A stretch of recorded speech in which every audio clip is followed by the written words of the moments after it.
Olá, boa tarde. Estamos iniciando o RS em Pauta desta segunda-feira.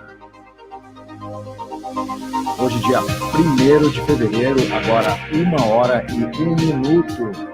Nós estamos transmitindo o RS em Pauta através do aplicativo da RS Rádio e também através das redes sociais, aí, o YouTube e o nosso canal também no Facebook.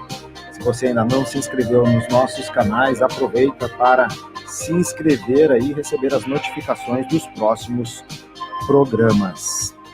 Se gostar do programa de hoje, também não deixe de deixar o seu like aí para nós, a sua curtida, porque isso é muito importante para a avaliação aí dos nossos programas nas redes sociais.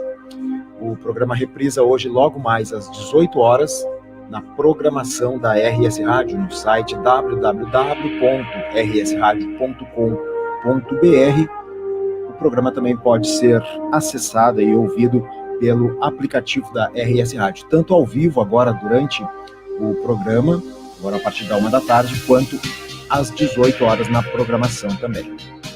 Hoje nós vamos falar sobre o Tribunal Administrativo de Recursos Fiscais aqui do Rio Grande do Sul, o TARF. É um órgão colegiado que julga em segunda instância administrativa recursos interpostos contra as decisões de primeira instância decorrentes de impugnações, e a autos de lançamento, contestação, a recusa de recebimento de denúncias espontâneas de infração e sobre pedidos de restituição de produtos indevidamente pagos no Rio Grande do Sul.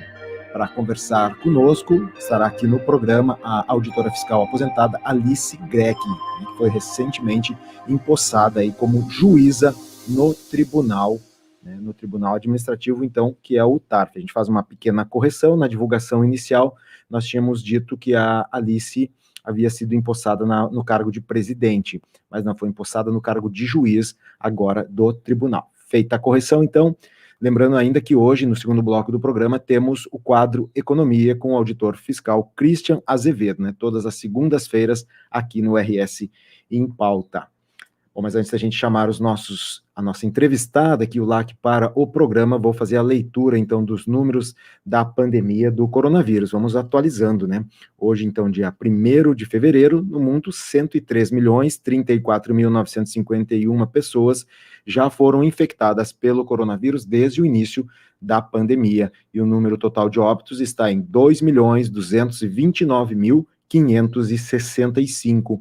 Aqui no Brasil, o número total de infectados, 9.204.731 pessoas até o momento. E o número de óbitos, 224.504. Aproveitando que nós estamos ainda no âmbito de Brasil, dos dados do Brasil, o número total de vacinas já passa de 2 milhões, 2.084.119. Esses foram os números coletados hoje no início da manhã, devem estar aumentando, essa é a nossa torcida.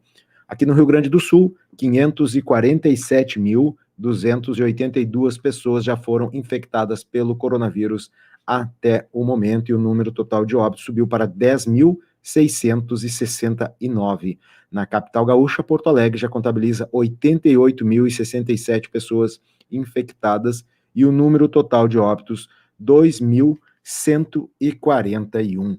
Esses são, então, os números, aí atualizando os números da pandemia e da vacinação do coronavírus, do Covid-19. Bom, já trago aqui para o nosso programa, para a tela aqui do RS em Pauta, a tela nas redes sociais, o jornalista Luiz Augusto Kern, que sempre acompanha a política brasileira e mundial, hoje que é um dia muito importante, de muita movimentação lá no Congresso Nacional. Bem-vindo lá aqui. Boa tarde, Everton. Boa tarde, amigos que nos acompanham aqui pelas redes sociais. Hoje é um dia importantíssimo, mas eu vou começar meu comentário com um bordão que é o seguinte: sem vacinação, sem recuperação. Sem vacinação, não haverá recuperação econômica no país.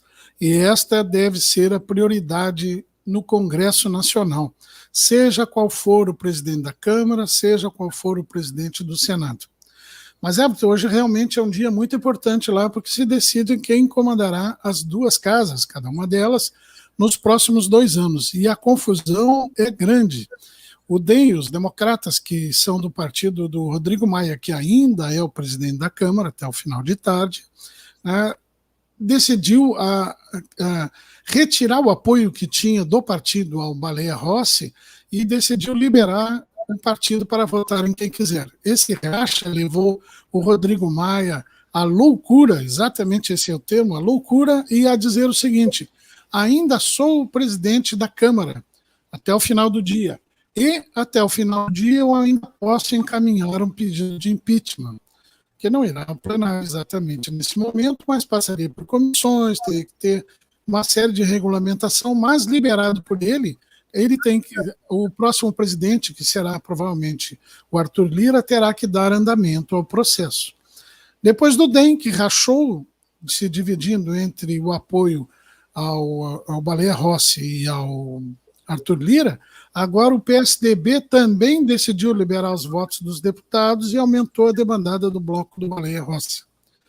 Apesar de tudo, Everton, eu ainda tenho a numeração aqui, deixa eu ver aqui, que o Estadão fez, estariam abertos os votos, 237 votos para o Arthur Lira, olha só, com toda a pressão do Palácio do Planalto, com toda a verba de emendas e cargos no governo, exatamente aquilo que Bolsonaro disse que jamais faria.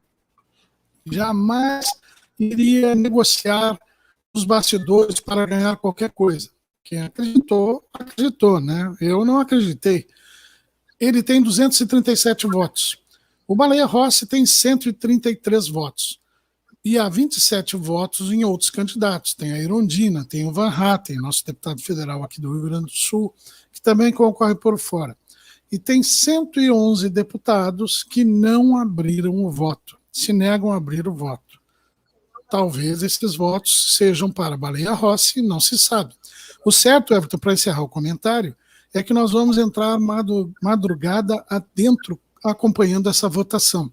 O primeiro turno começa ali pelas 7 horas, seguida lá pelas 9 horas, 10 horas, e em seguida iniciam-se as negociações para o segundo turno.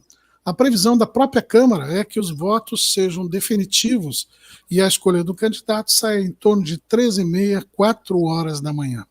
Como se vê, um dia bastante agitado, com traições de tudo que é lado, e inclusive com uma deflagrada operação Acalma Maia, dos deputados do Centrão que querem que o Maia não mexa no impeachment. Olha, eu acho que o Maia não mexe no impeachment. Ele está lá há 5 anos e meio na casa, 2 anos de governo de Bolsonaro, e agora, no estertor do comando dele, magoado porque não pôde conduzir a casa, a reeleição, o candidato dele vai mexer no impeachment? Duvido. Mas acompanharemos atentamente toda essa movimentação, Everton. Claro que eu posso estar enganado, mas eu acho que vai depender muito do que o DEM estiver, no que o nosso presidente da Câmara estiver vendo até o final do dia, né? Se ele lançar o projeto do impeachment, talvez seja pela evidência que ele tem em mente da possibilidade de ganhar o Lira, porque fica certo que se o Lira entrar, ele não entra com processo de impeachment. Já o Baleia Rossi, que há uma possibilidade, talvez ele consiga segurar. Então, aí até o final do dia a gente vai ter uma expectativa, né, em relação a isso, mas ele lançar, né, o projeto ou não do impeachment é uma indicação do que ele acha, pelo menos, que pode ser o resultado da eleição. Sim, e tu está certo, a tua observação correta. E uma última observação é que o tiro do Bolsonaro pode sair pela culatra ao comprar votos, indicar votos e negociar, interferir na presidência da Câmara pelo Arthur Lira. Fala-se que um dos primeiros projetos que ele, bolsonarista, colocará em conjunto com o Palácio do Planalto é a autorização para compra irrestrita de armas e o porte irrestrito de armas na rua. Qualquer pessoa poderá andar armada. Esta seria uma das primeiras pautas bolsonaristas colocada por ele, né? Eu acho que o tiro pode ser pela culatra do Bolsonaro, já falando em armas, porque se a pauta bolsonarista de costumes for colocada para valer no Congresso Nacional, o país entra em polvorosa. Não é possível que pautas conservadoras absolutamente longe da média do povo brasileiro possam ser apreciadas lá, porque há pequenos grupos que apoiam Bolsonaro. Então o tiro pode sair pela culatra. Arthur Lira e Bolsonaro podem formar uma dupla como Batman e Robin, podem levar a processos e socialmente recusados pela população brasileira, em sua maioria, não esses 30%, 25% que apoiam Bolsonaro, e o país pode entrar numa convulsão total e acabar no tal do impeachment que Bolsonaro quer fugir, que nem o diabo da cruz. Quem não queria, né? Quem não iria querer fugir? Bom, Clark, vamos encaminhando aqui já o nosso programa, depois esse bloco inicial aí de análise e leitura política do Brasil aqui em questão. Nós vamos chamando aqui já para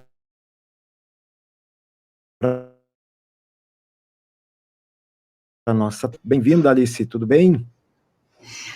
Boa tarde, muito obrigada, Everton. Eu quero cumprimentar todos os que nos assistem pelas redes sociais, a vocês, agradecer pelo convite da participação nesse programa. Como fiscal aposentada, auditora fiscal da Receita Estadual aposentada, é uma honra sempre estar em qualquer programa em que o Sindifisco esteja patrocinando e com todo o sucesso que vem tendo tanto a rádio quanto a TV Sindifisco. É um prazer muito grande em estar aqui com vocês, Everton, Laca, é um prazer. Concordo com Laca, a nossa primeira pauta tem que ser, efetivamente, combater o coronavírus. A segunda pauta, essa pauta política que está preocupando o país por desviar todas as energias que deveriam estar sendo aplicadas em outro foco. Mas política não é muito o meu forte. Tá bom, Alice, muito obrigado aí pelas palavras, né, em relação ao nosso programa. É muito bom ter essas avaliações aí, principalmente também de todos os nossos ouvintes, né, espectadores, e também da categoria representada pelo Sindifisco RS, que é o mantenedor aqui do nosso programa.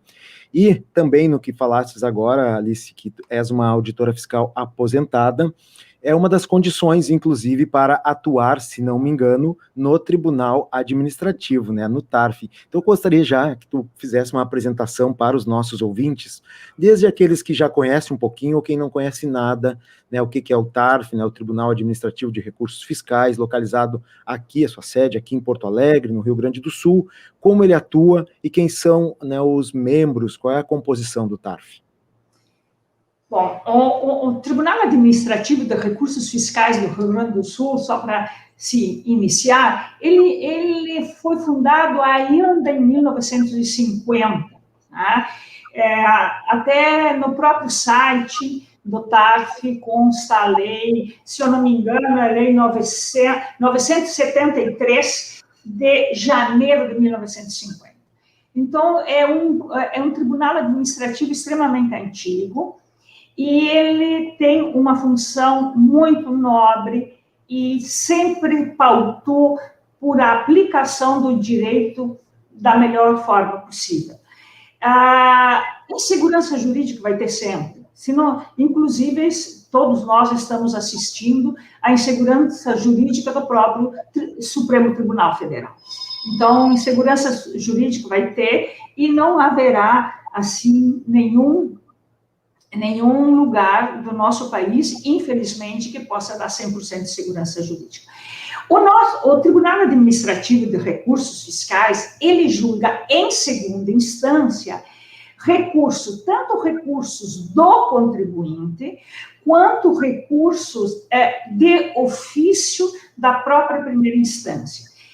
A primeira instância administrativa, ao acolher a pretensão do contribuinte de anular uma peça fiscal acima de um valor mínimo, o valor da alçada é pequeno, qualquer valor acima do valor mínimo, o próprio julgador de primeira instância tem que recorrer ao TARF.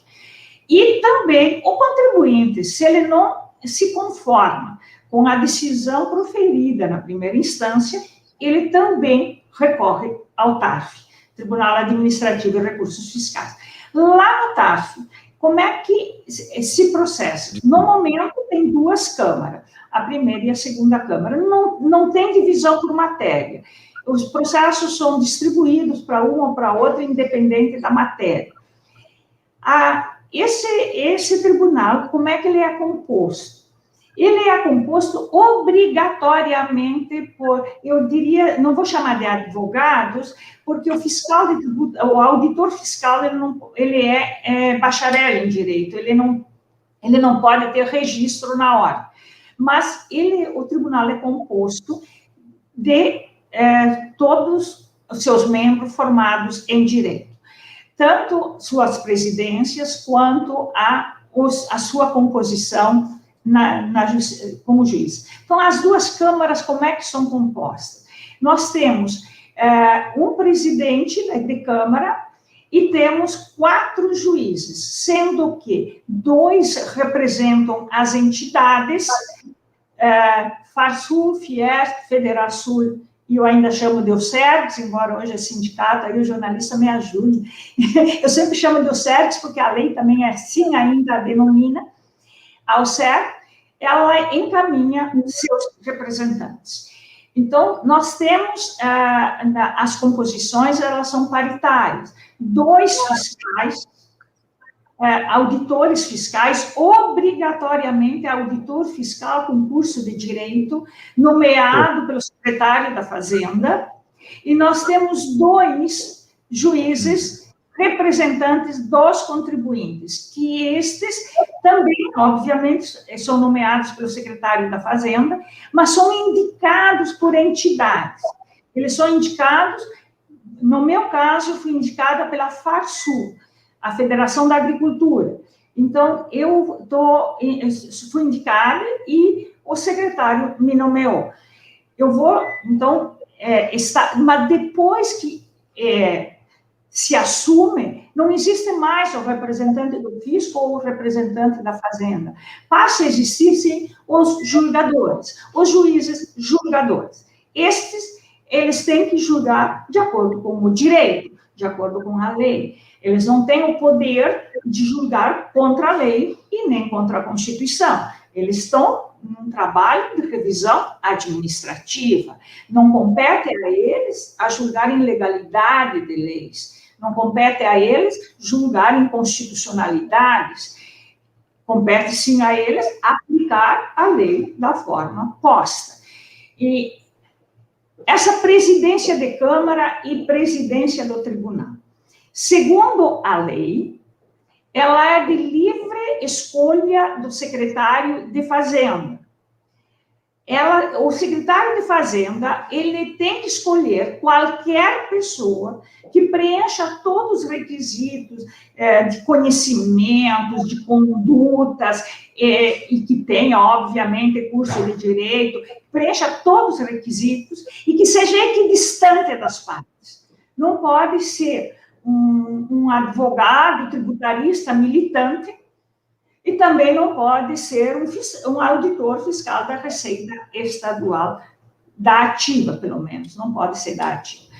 Nos últimos anos, já há alguns anos, a presidência do tribunal, ela vem sendo exercida por auditores fiscais da Receita Estadual, devidamente aposentados, todos eles, até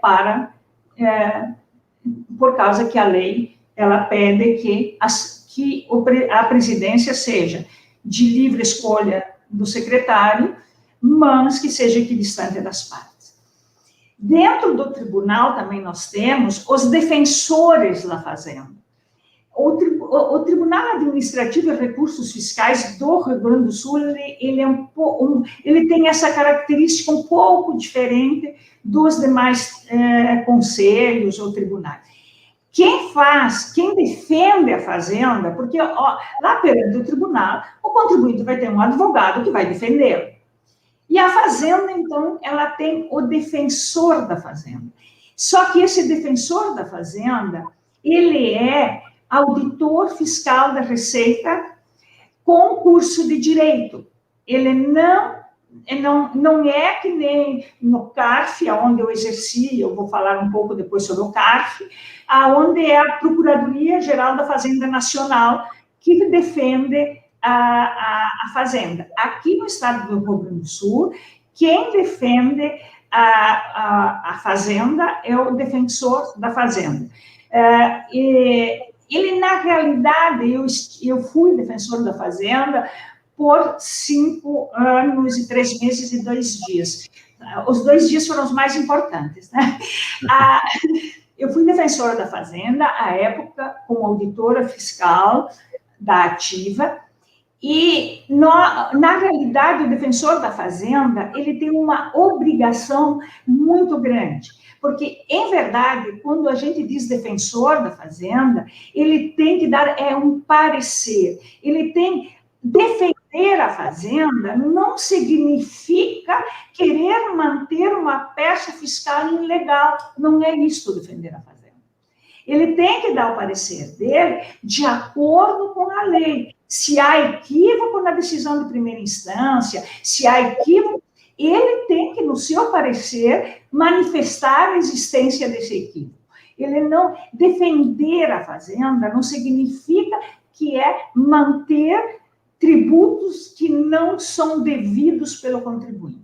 Não é isso. Então, esse defensor da Fazenda, ele, na realidade, ele dá pareceres. Mas quando os processos, quando chegam em segunda instância, eles já tiveram o primeiro julgamento, eles já tiveram correções quando há equívocos, a próprio julgador de primeira instância já o faz e sobe, então, em recurso de ofício. O processo pode ter recurso de ofício e recurso voluntário. A parte que foi extinta, que o julgador de primeira instância deu ganho de causa ao contribuinte, dizendo que efetivamente era indevida, ele recorre de ofício. E a parte que permaneceu, o contribuinte pode, não se sentindo confortável, também recorrer, né? Então, podem chegar 2 recursos no mesmo processo. A composição de ambas as câmaras é dessa forma. Depois nós temos o pleno.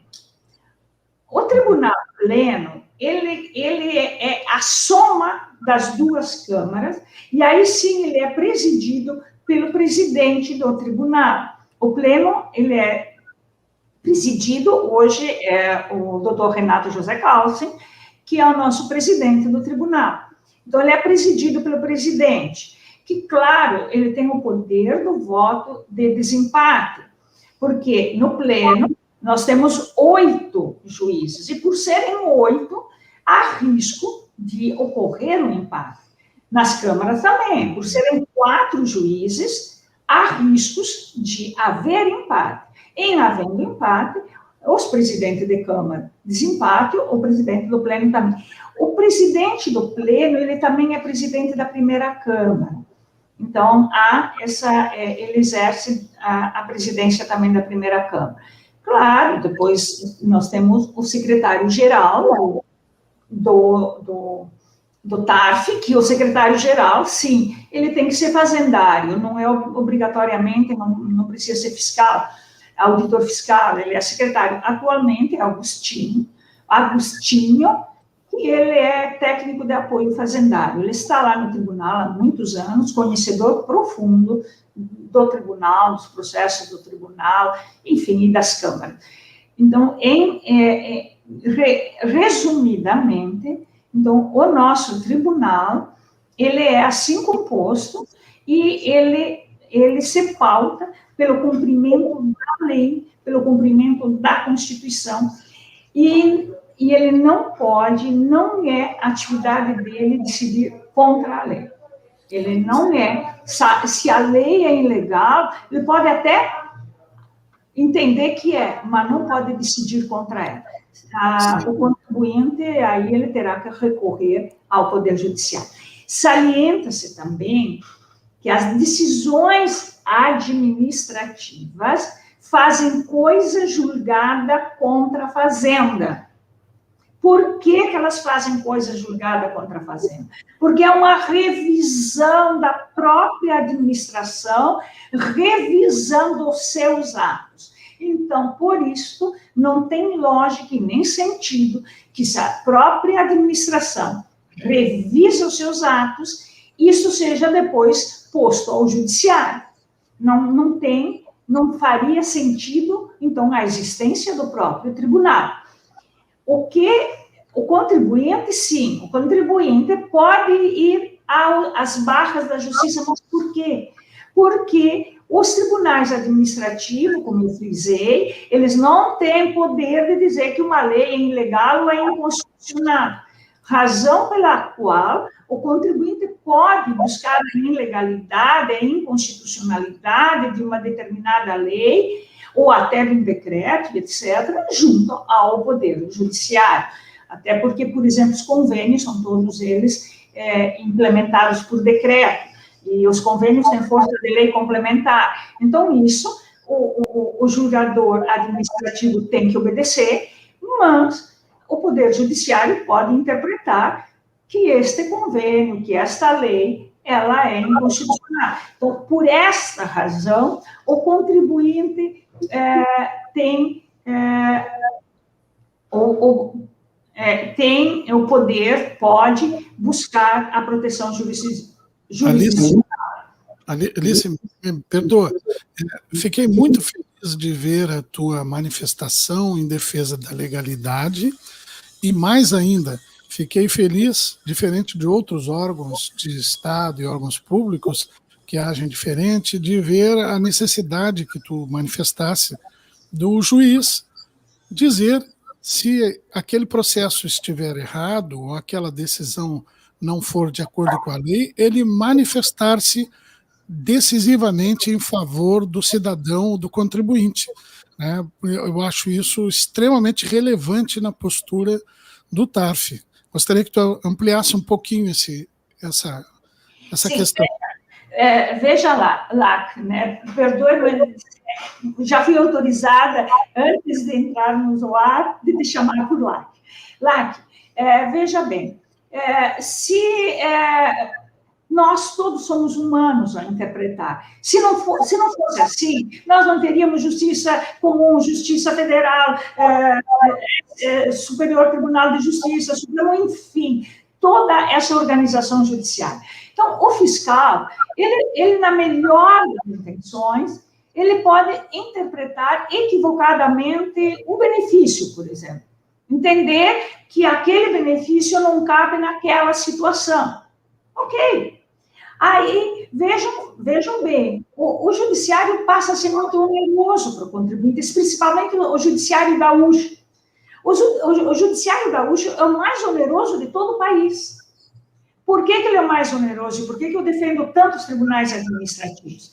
Porque só de custas, o processo vai dar 40 mil. O máximo. Auto de infração, todos eles vai para o máximo. Então, só para dizer que o fiscal interpretou equivocadamente, se eu tiver que ir na justiça, eu tenho que colocar 40 mil. Então, arredondando, tá, as custas, mas é em torno de 40 mil. Agora, até eu acho que são um pouquinho mais por causa do reajuste da passagem do ano. Então, a revisão administrativa, ela é fundamental. Por quê? Por um equívoco de interpretação, ou até no momento que o fiscal fez o auto de infração, não existiam todas as provas. Aí o contribuinte vem, traz as provas. A primeira instância, muitas e muitas vezes, a primeira instância já acolhe o pleito do contribuinte. E aí, passando do valor de alçada, ele recorre ao TARF. Mas por que esse recurso de ofício do julgador de primeira instância? Nós temos que lembrar que sempre que se trabalha com dinheiro público, é essencial essa revisão. Essa revisão não existe só no administrativo, ela existe também no judicial. Se o juiz, lá na Justiça Federal ou Justiça Comum, decide pela anulação de uma peça fiscal ou por conceder um determinado benefício, etc., passando do valor da alçada, ele também tem que recorrer aos tribunais superiores. Então, essa revisão do CARF, ela dá uma segurança muito grande à própria Secretaria da Fazenda, ao próprio Estado e até ao próprio contribuinte. Ok, foi concedido em primeira instância, ratificado em segunda instância. Mas nem tudo é ratificado em segunda instância, não. Muitas vezes é dado provimento ao recurso de ofício restabelecendo a peça fiscal no TARF. Não raras vezes. Isso ocorre, sim. Também ocorre. Então, é fundamental, viu, Lac, essa revisão administrativa. Fazer uma revisão séria, uma revisão administrativa para que o contribuinte pague o que ele deve. E nem um centavo a mais e nem um centavo a menos. E o Estado receba o que ele tem direito. Então, essa revisão ela é fundamental. E tanto o julgamento de primeira instância quanto o de segunda, ele passa a ser, ele dentro do ordenamento, embora ele não tenha jurisdição, ele é essencial.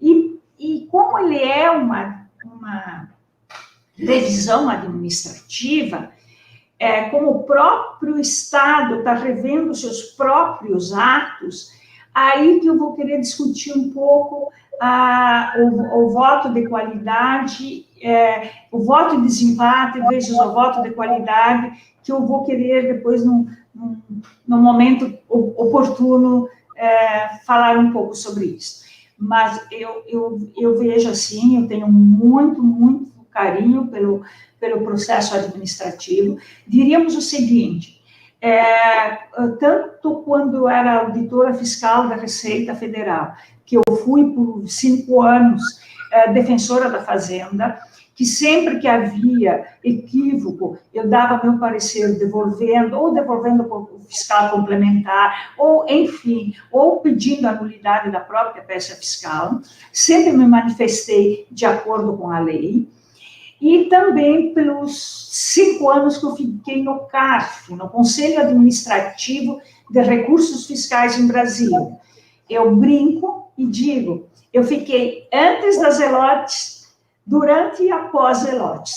Então, a gente conhece exatamente também que houve um grande ataque ao CARF.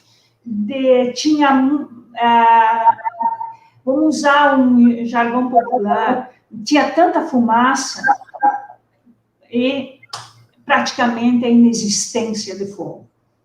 Então, houve, assim, um interesse de desviar as atenções e aí jogaram a população num conselho que também tem uma idoneidade muito grande.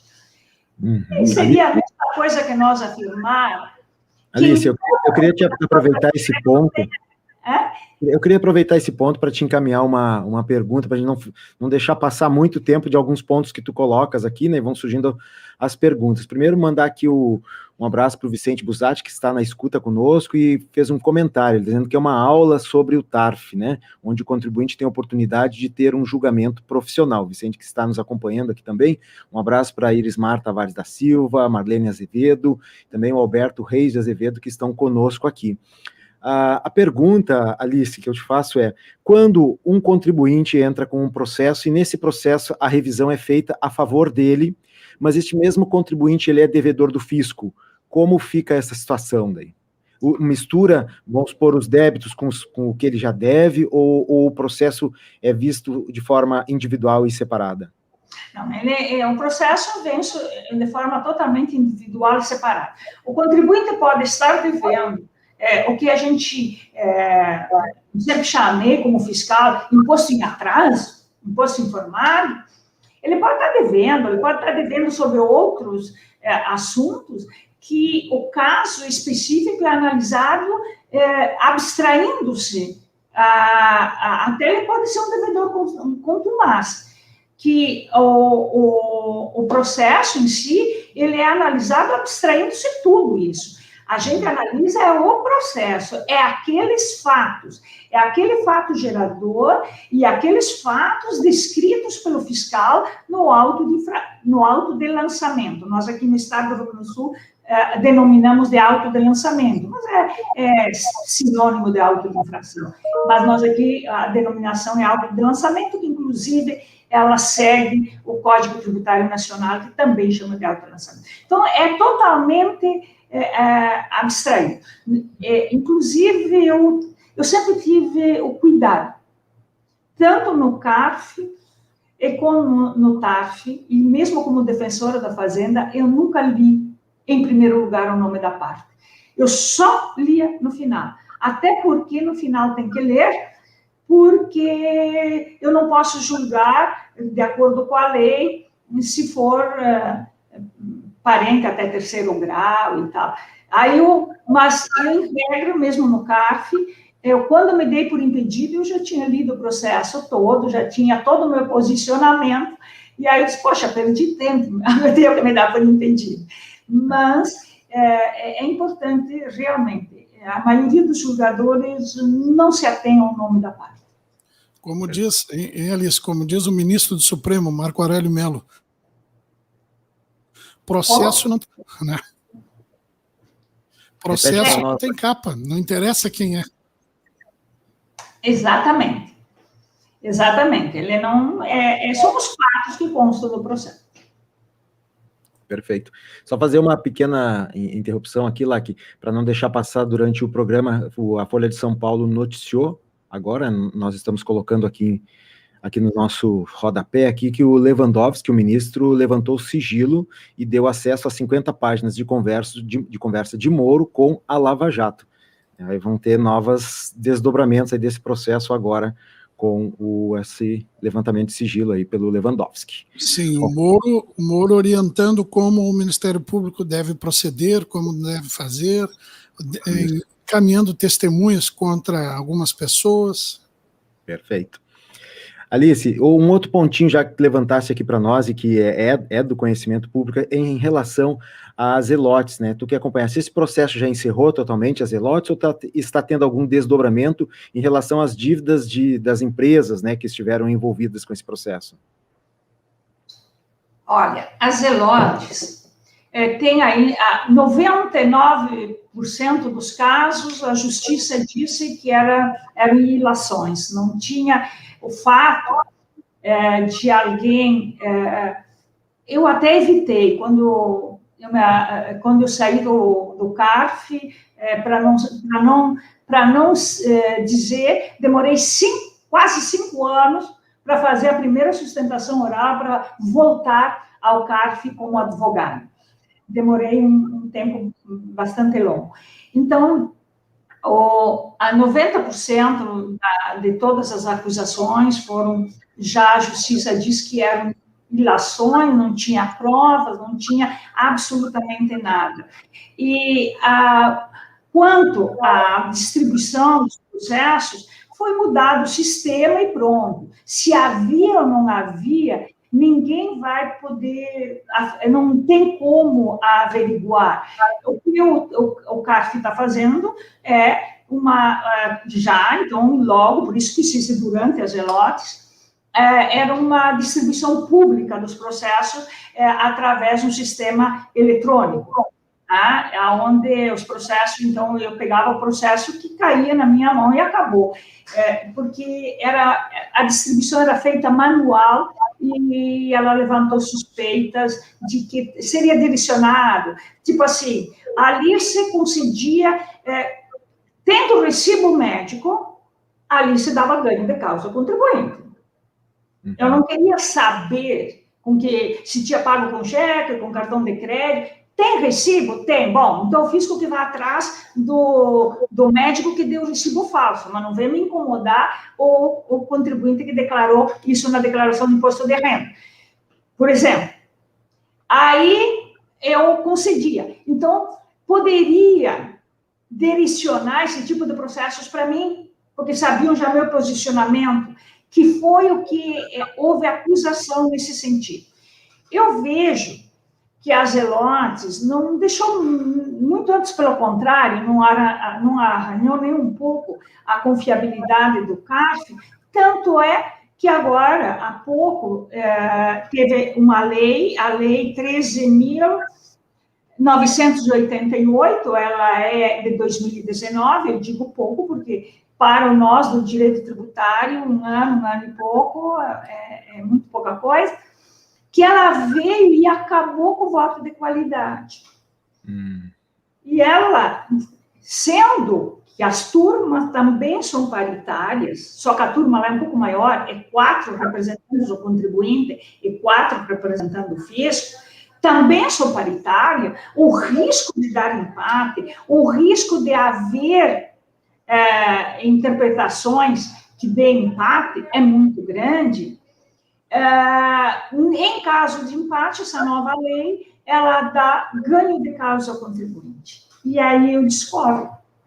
Inclusive, eu, logo no início, me manifestei em live do IARDS, em artigos que eu escrevi, mostrando que numa revisão administrativa em que haja esse empate, não podemos dizer que a supremacia é do contribuinte. Nenhum dos dois está em posição superior. E se nenhum dos dois está em posição superior, podemos criticar a forma do voto de qualidade aplicado no CARF, que eu também era crítica a isso. Porque como é que era? O próprio presidente da turma, ele relatava o processo, coisa que aqui no TARF, então eu vou falar, para falar a distinção entre os dois. Lá, o próprio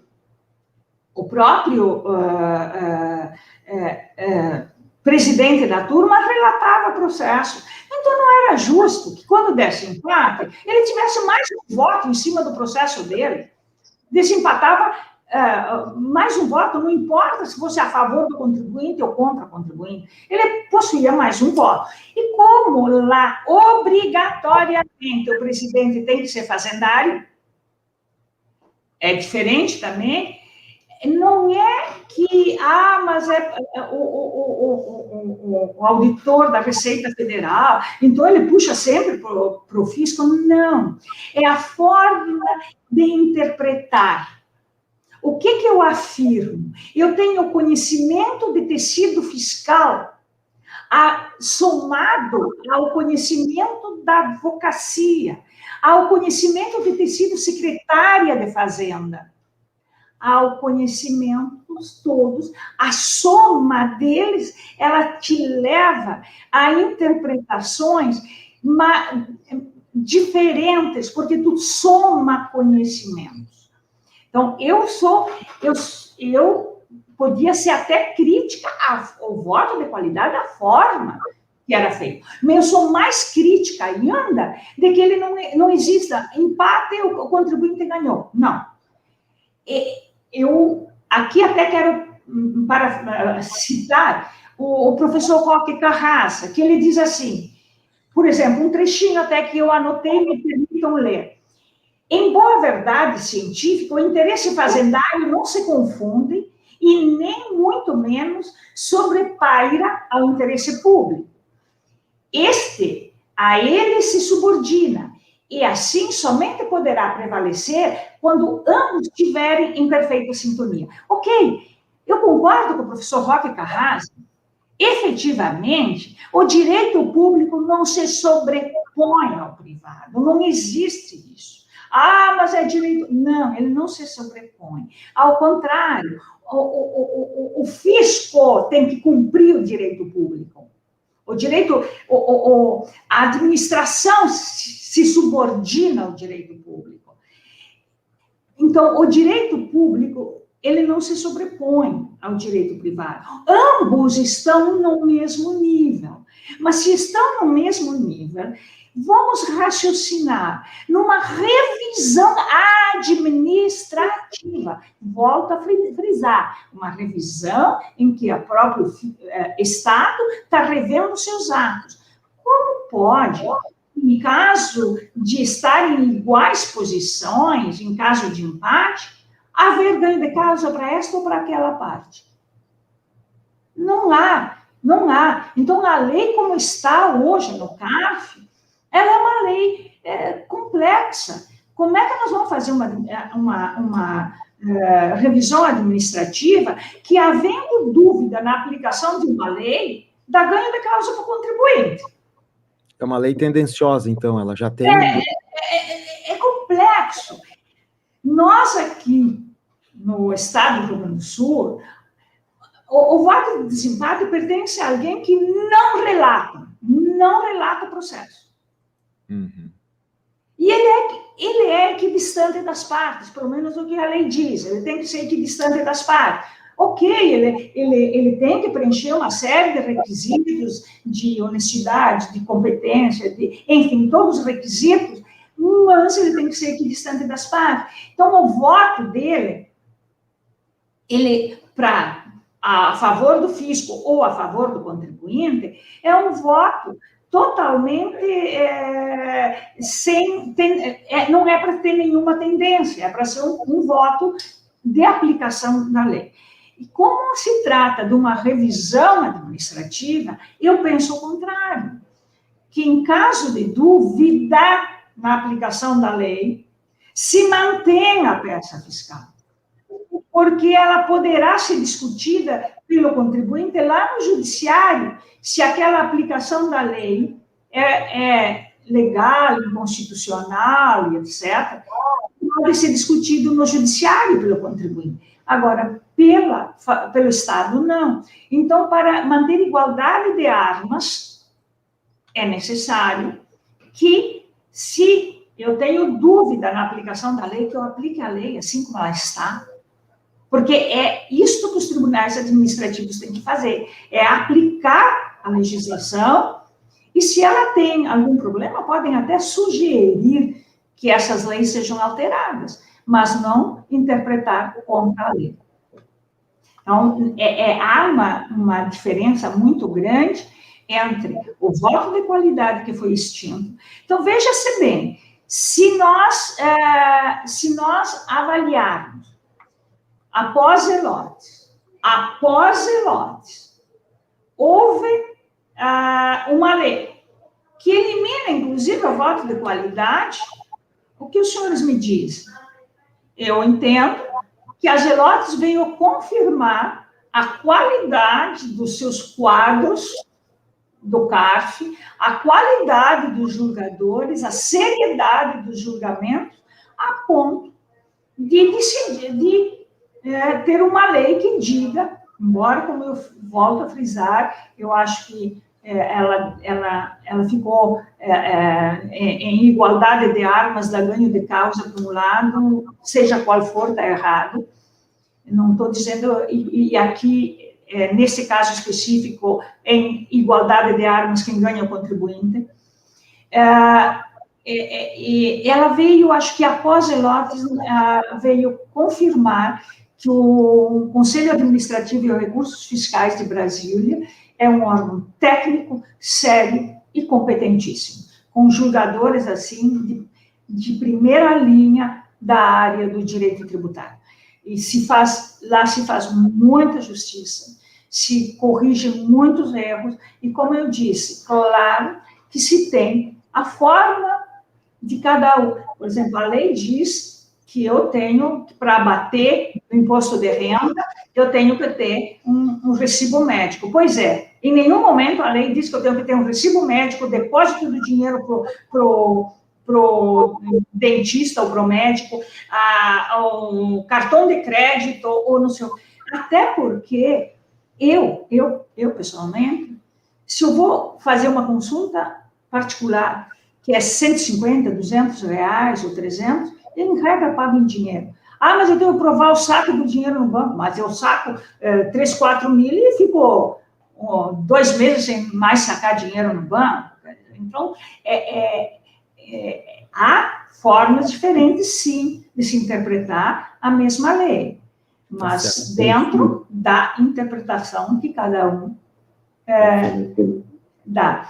Como eu disse, se não fosse assim... Aliás, diga-se de encaminhar aqui o nosso programa, Alice, pedir licença, eu preciso encaminhar o nosso programa já para o final, né? Já passamos aqui 50 minutos, já, e só para a gente encerrar, antes da abertura aqui do quadro Economia, com o auditor fiscal Christian Azevedo, trazer a pergunta do Jorge Ritter, né? O também auditor fiscal Jorge Ritter, que está nos acompanhando aqui. Então, ele pergunta como se dá o feedback do TARF para a melhoria na legislação. Em regra, o TARF tem, no Tribunal Pleno, ele se reúne para estudos. Tem uma vez por mês, ou de 2 em 2 meses, aí depende muito do presidente do tribunal. Na minha época, uma das sessões do Pleno por mês, ela era exclusiva para a discussão da legislação. Então, no momento em que nós entendíamos, pelo menos a maioria, ou a grande maioria, que uma lei estava equivocada, a gente encaminhava a nossa sugestão para a alteração dessa lei, a gente encaminhava isso ao secretário de Fazenda, para que, se assim o entendesse, ele propusesse um projeto de lei para alterar. Por exemplo, a própria Lei 6.537, a 6537, como nós chamamos, as proposições de alteração, muitas delas, sempre surgiram de dentro do TARF, e da legislação como um todo. É encaminhado sugestões. O contribuinte também pode fazê-lo. Por exemplo, eu sou presidente do CRC. O CRC pode, se os contadores constatarem que tem uma lei que é absurda, até de cumprimento de obrigações acessórias, propor, através do seu conselho, ao secretário de Fazenda, uma alteração dessa lei. Então, ou quando vai uma lei tributária lá para a Assembleia Legislativa, fazer uma emenda à lei, né? Mas, em regra, são bem acolhidas pelo contencioso, pelo normativo da Secretaria da Fazenda, essa sugestão. São muito bem acolhidas. Pelo menos, eu nunca tive assim, sempre tive até a resposta, muitas vezes me provaram que não cabia alteração, que quem estava errado era eu, mas sempre tive resposta, positiva ou negativa, sempre tive.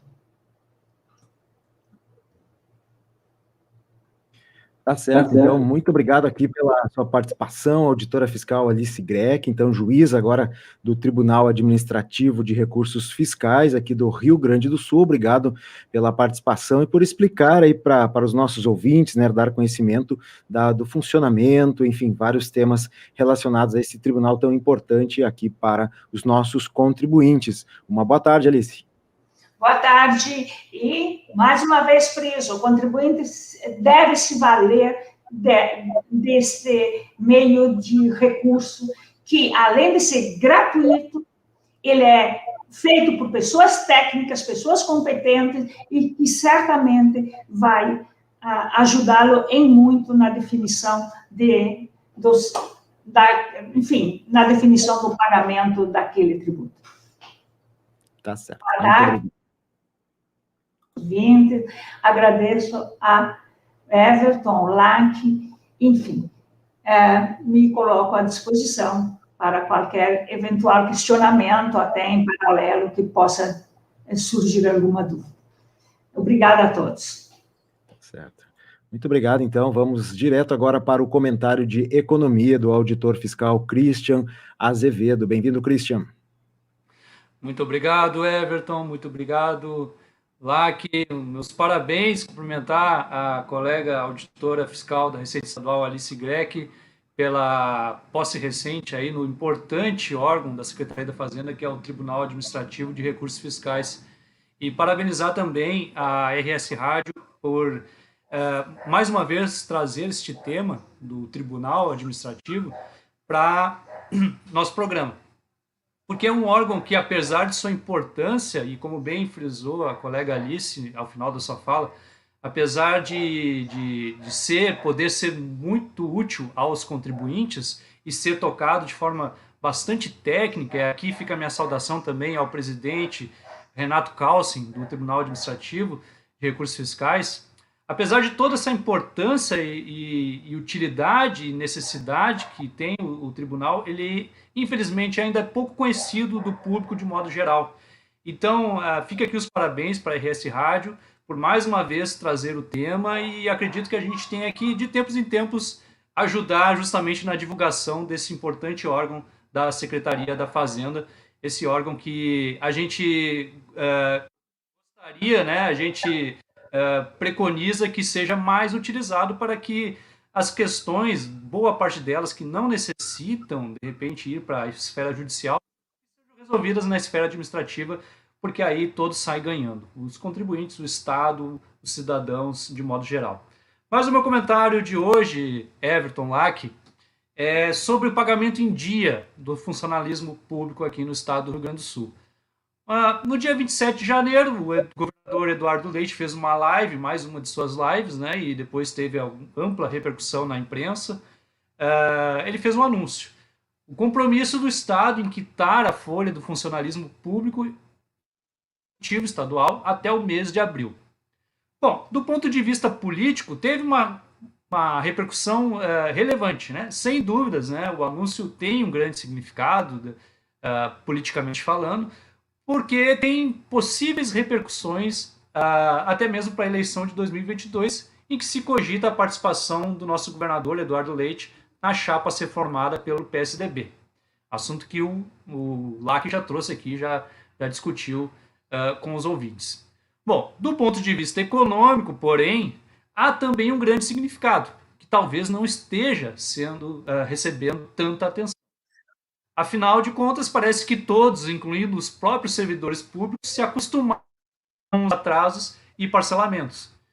Entretanto, como todo economista de qualquer campo teórico ou ideológico admite, o consumo das famílias é uma das variáveis mais importantes, se não a principal, quando se trata de atividade econômica. É tudo aquilo que nós queremos e precisamos no atual momento de estagnação que vivemos. De fato, sem consumo não existe oferta de bens e serviços e não há para quem vender. Logo, o consumo é o motor da economia. Tendo isso em mente, o consumo das famílias, como variável importantíssima para a atividade econômica, é ele também a variável mais diretamente relacionada ao anúncio do pagamento em dia dos salários do executivo. Nem tanto pelo seu peso na economia, que é também considerável, mas mais pelo efeito psicológico que tal medida possa provocar. Por estar ligada à vontade, o querer consumir, ou seja, a uma escolha, em última instância, pessoal, várias questões entram em jogo quando dessa tomada de decisão por parte do consumidor. Nesse sentido, quanto mais incerto for o cenário econômico futuro, menor será a propensão do consumidor a efetivar suas compras. Se eu não sei quando vou receber meu salário, ou mesmo se vou receber meu salário, obviamente que eu vou passar a diminuir o meu consumo. Diminuindo o consumo, eu diminuo a atividade econômica. O raciocínio é bem simples. Pois bem, durante quase 5 anos, os servidores públicos do Executivo Gaúcho viveram esse cenário de incerteza, de indefinição quanto à data de pagamento de seus salários, tendo, em algumas vezes, o atraso quase chegado a 2 meses. A indefinição, por certo, não se limitou ao pagamento do salário, mas a todas as contas do dia a dia, dívidas que tiveram de ser atrasadas ou renegociadas. Numa situação dessas, é relativo consenso também entre os economistas que a retenção do consumo é inevitável, pois se não há certeza quanto ao pagamento em dia das despesas já existentes, o que se dirá de novas compras e projetos de longo prazo, que são essenciais para o crescimento de qualquer economia. Estamos falando, caros ouvintes, de 1,7 bilhão, ou 3,5% do PIB gaúcho, que estão voltando a circular de forma previsível na economia. E previsibilidade é peça-chave para a tomada de decisão sobre consumo, pois permite que as pessoas planejem suas vidas. Claro, o ideal é que o Estado consiga, de forma definitiva, pagar os servidores públicos em dia. Mas o anúncio de Eduardo Leite deve sim ser visto como algo muito além de uma simples questão política, pois tem importante significado econômico e na vida de centenas de milhares de pessoas que sabemos, a partir de então, poderão planejar melhor seu dia a dia, suas despesas, seus projetos, seus planos de vida. Portanto, é algo que nós devemos ressaltar, tanto do ponto de vista econômico quanto também social, e não apenas como se viu em boa parte da imprensa, estritamente do ponto de vista político. Esse é o meu comentário de hoje. Espaço, Everton e Lac, uma excelente semana para todos nós, um excelente feriado amanhã também, dia de navegantes. Muito obrigado, Christian. Obrigado pelos comentários hoje aqui no nosso programa também. Trazer aqui para o comentário final o jornalista Luiz Augusto Kern, que já está aqui conosco.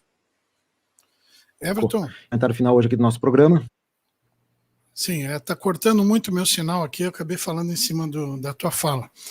Mas, como tu citasse lá a liberação do Lewandowski, que liberou 59 páginas de diálogos do Moro com Dallagnol, Moro, juiz de direito, e Dallagnol do Ministério Público Federal. Duas instituições que, teoricamente, não devem se comunicar. Não tem vasos comunicantes, a não ser os formais, legais e formais. Mas essas mensagens foram liberadas pelo o ministro Lewandowski do Supremo Tribunal Federal e estão dentro do que foi confirmado pelo perito contador Cláudio Wagner, CNPC número 3.738, contador e auditor independente. Dallagnol pergunta, no dia 16 de janeiro de 2016, a Moro: você acha que seria possível a destinação de valores da vara judicial, né, daqueles mais antigos, se estiverem disponíveis para um vídeo contra a corrupção, pelas 10 medidas, aquelas que seriam votadas, que o Ministério Público queria atropelar alguns direitos civis e direitos garantidos pela Constituição. Para um vídeo contra a corrupção, pelas 10 medidas, que será veiculado pela Globo, e aí Moro... e que sairiam a preço de custo, R$38 mil, só uma empresa se dispunha a fazer quase de graça para eles. Aí Moro responde, essa pergunta foi feita às 13h32, no dia seguinte Moro responde: se for só os 38 mil, acho que é possível, deixa ver na terça-feira e te respondo. Por aí se vê o grau de proximidade entre um juiz de direito que pertence a uma instituição, a um órgão público independente, e o outro do Ministério Público Federal, se aconselhando com ele. E há mais, nessas 58 páginas pelas quais eu passei os olhos aqui, Everton, dezenas de combinações entre eles, Moro sugerindo testemunhas para o Ministério Público vir, aí Deltan retorna dizendo, algumas dessas coisas já tinham vindo a público, né? Que a testemunha falhou, não disse o que o Moro queria que dissesse, aí o Moro diz, mas ele tinha dito que ia dizer, ou alguém disse que ele ia dizer. Então, tudo isso, todas essas peças, Everton, elas estão inseridas no pedido de anulação do processo do ex-presidente Lula, que deverá ser julgado pela, se não me engano, primeira turma do Supremo. Está 2-0 pela manutenção do julgamento de Moro ser um cara isento, e faltam ainda 3 votos, do Lewandowski, do Gilmar Mendes e do novo ministro indicado pelo Bolsonaro. O cálculo que se faz é que terminará 3-2 pela anulação do processo. Mas já há em curso uma outra teoria que, se o processo for anulado, mesmo assim Lula é culpado. Era de se esperar. Deixa eu mostrar aqui essa imagem, Lac. Sabe quem é esse cara aí? Esse cara que a gente está vendo nessa imagem? Não. A revista Piauí chamou ele de o bilionário do barulho, um empresário israelense, né, que se envolveu em um caso internacional de corrupção e agora tenta arrastar com ele a maior mineradora do Brasil, a Vale, a Vale do Rio Doce. E sabe quem é que está defendendo ele?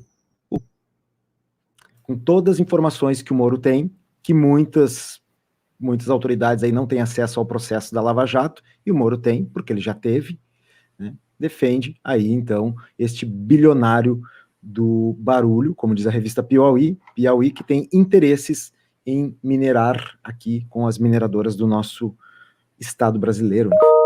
Enfim, esse é o nosso programa de hoje. Espero que vocês tenham gostado aí da nossa entrevista sobre o Tribunal de Recursos Administrativo Fiscal aqui do estado do Rio Grande do Sul, né, de Recursos Fiscais, o TARF, com a auditora fiscal Alice Grech.